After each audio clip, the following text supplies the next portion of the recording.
Hi there again! Good day everyone, welcome to Musikulay, the channel that talks about vocal techniques in English and Tagalog. I'm Sir Luis. Welcome to lesson 3D, the upper register. Yes, 3D. You see, ladies and gentlemen, subscribe, like, and share, my friends. That's how fun can be won. Subscribe, like, and share, my friends. Life goes on and on. Together build a love that time can never erase. Do subscribe, like, and share so generously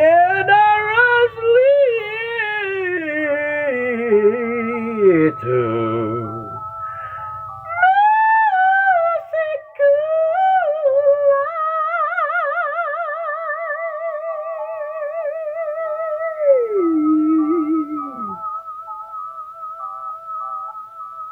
Lesson 3 again.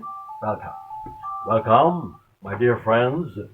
Here, I have got to show you features of expressions in exaggeration. Why? Because we are in singing that really shows feelings. We don't sing just like reading. We sing with feelings, expression, to attract attention and spread the message of the song. Convince people with the message of the song. Drive emotions. Yes. Features of expressions in exaggeration. Why do we exaggerate? It is because we pull the muscles to its extent. Just like weighing, lifting weights. Okay. How do we do it? Yeah, let's do it this way.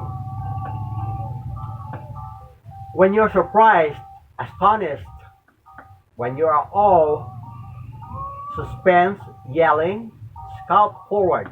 Scalp forward. And forehead upward, lift eyebrows and wrinkle forehead, lift upper eyelids, widens nostrils, elongates furrows of mouth.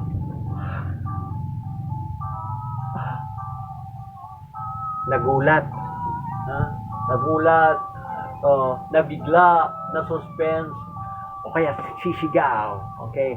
So don't be afraid to make gusot of your mukha, okay? The more mukha matigas, ayaw ng tao niya matigas ang mukha. Okay. When you are fearful, you're anxious, frightened, horrified, terrorized, ang scalp daw ay pumo-forward. Ang scalp, yun yung scalp, yung kinakapitan ng buhok. Scalp forward and forehead upward, lift eyebrows and wrinkles, forehead twists inner eyebrows upward, pulls up skin of eyelid, purse lips but not enough to close mouth, which hangs open helplessly.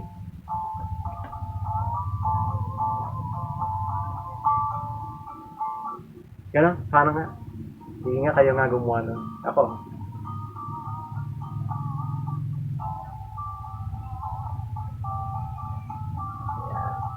Nagulat ka. Oh! Okay. Nakakatuwa, no? Meron palang ganyan. Kasi ganyan po. Pag scientifically, pinag-aaralan mo yung singing, hindi basta uwido. Pag hindi uwido, talagang scientifically, mag-aaral ka talaga ng lahat-lahat na yan. Performing arts po yan eh. Singing po ay performing arts, di po ba? Okay. Here. Yeah, continue po tayo. Apat lang ang aking ginawa rito. Only 4. Okay. Sorrow, nalulungkot. Madalas ang mga kanta malulungkot, iniwanan, pinagtaksilan, sinala. Okay. Sorrow, pain, shame, suffering, supplication, worry, nagwo-worry. Okay. Lips, forehead, center, causing wrinkles, twists, inner brow, upward. Ayan ha. Extends corner of mouth upward o outward naman. Yan.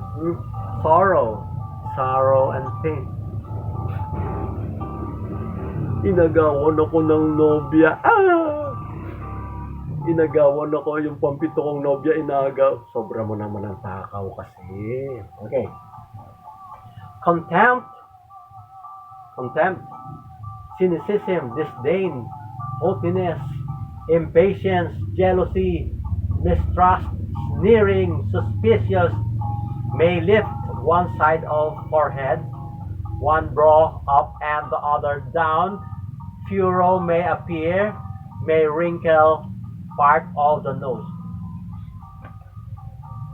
Ganyan ba? Paano nga? Baka pumunta na sa pag-artista yung career nyo, hindi na singing. Oo, mas magaling. Mga singer kadalasang artista eh. Ang kaibigan ko si Edwin Cando, kaibigan ko yan. Si Edwin Cando, mahusay magpoporma ng mga ganyan yan. Mahusay sa mukha. Okay. Paano nga ka Edwin ang contempt, cynicism, disdain, haughtiness, impatience, jealousy, mistrust, sneering, suspicious. Mukhang hindi pa tayo pakakainin ng ating manager. Mukhang gugutumin na naman tayo ngayon. Mga ganyan ba expression? Oo. Pagka dumating dyan ang line ng inyong lyrics, di magagamit nyo na yan. Di ba? Okay. So, just continue ha. Keep practicing my guys, my friends. Keep practicing. That is the secret of success. Repetition. Repetition as time goes on. With Musikulay. The best kayo dyan.